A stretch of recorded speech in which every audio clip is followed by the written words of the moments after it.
مبنی تھا۔ اور یہ ہے وہ جملہ جو اس ساری زہریلی سوچ کا مرکز تھا۔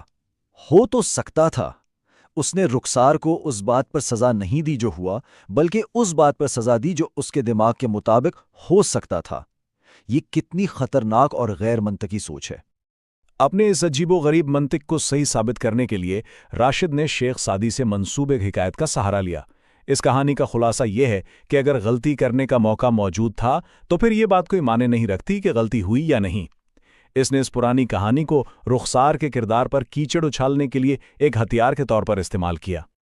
وقت گزرتا ہے، 2 سال بیت گئے، رخسار نے زندگی میں آگے بڑھنے کی کوشش کی اور اسے خوشی کا ایک اور موقع ملا۔ اس کی منگنی دانش نامی ایک شخص سے ہوئی جو ایک نئی امید بن کر اس کی زندگی میں آیا۔ دانش امریکہ میں رہتا تھا اور ان کا رشتہ ایک نئی صبح کی طرح تھا۔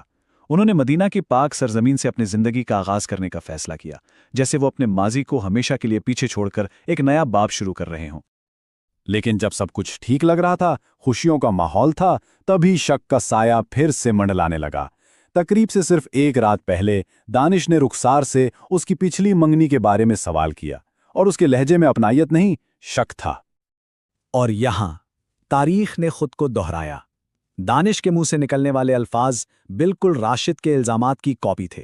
وہی شک، وہی زہریلی منطق کہ کچھ نہیں ہوا لیکن ہو تو سکتا تھا۔ تو یہ شک کا بیج بویا کس نے تھا؟ جی ہاں، وہی شخص، راشد۔ اس نے سوشل میڈیا پر رخسار کی تصویر دیکھی، دانش کو ڈھونڈا اور وہی زہریلی کہانی اور شیخ سعدی کی حکایت سنا کر اس کے ذہن میں بھی شک کا کیڑا داخل کر دیا۔ اب کہانی اپنے عروج پر پہنچتی ہے۔ جب لگا کہ یہ رشتہ بھی اب ٹوٹنے والا ہے تو کہانی کے راوی نے مداخلت کرنے کا فیصلہ کیا اور دانش کو براہ راست فون کر کے اس کے نظریے کو چیلنج کیا۔ پہلا سوال سیدھا اور صاف تھا۔ اسے یاد دلایا گیا کہ جس واقعے پر وہ رخسار کو جج کر رہا ہے وہ ان کے رشتے سے بہت پہلے کا ہے، تو بھائی اسے یہ حق کس نے دیا کہ وہ اس کے ماضی کا حساب کتاب کرے؟ اور پھر وہ سوال پوچھا گیا جس نے دانش کو جیسے آئینے کے سامنے لا کھڑا کیا، کیا اس سے کبھی کسی نے اس کی پاکیزگی کے بارے میں سوال کیا تھا؟ یہ دوہرا معیار کیوں؟ ان سوالات نے اپنا کام کر دکھایا۔ دانش کو جیسے جھٹکا لگا۔ اس نے اپنی غلطی تسلیم کی اور اسے احساس ہوا کہ وہ ایک بے بنیاد شک کی وجہ سے اپنی زندگی کی سب سے بڑی خوشی گنوانے جا رہا تھا۔ تو اس پوری کہانی سے ہم سب کے لیے کیا سبق ہیں؟ یہ صرف ایک ڈرامائی کہانی نہیں ہے، بلکہ اس میں آج کے دور کے رشتوں کے لیے بہت گہرے سبق چھپے ہوئے ہیں۔ تو سب سے اہم باتیں کیا ہیں؟